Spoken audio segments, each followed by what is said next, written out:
GitHub, Circle, dYdX, Alchemy, and Infura. All platforms have taken action against Tornado Cash or individuals connected to the mixer following U.S. sanctions. The Tornado Cash DAO website has gone offline, according to multiple reports on social media. The Tornado Cash community has discussed ways to challenge the latest sanctions on the coin mixing software. The United States Treasury Department's Office of Foreign Asset Control announced the sanctions on Monday.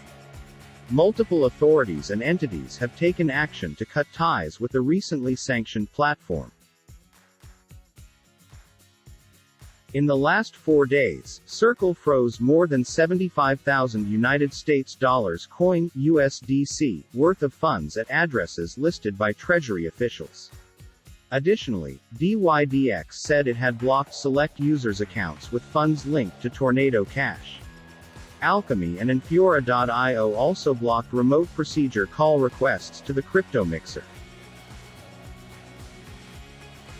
Tornado Cash software developer Alexei Pertsev was arrested by Dutch authorities on Friday as well. His wife confirms the arrest in an interview with the block.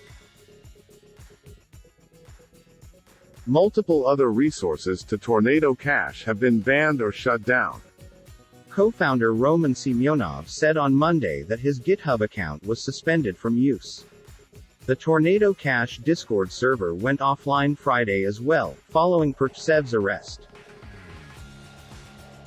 For the first time ever, the U.S. government has criminalized interacting with software, said Omid Malekin, an adjunct professor at Columbia Business School who also teaches about cryptocurrency and blockchain, in a statement to Cointelegraph.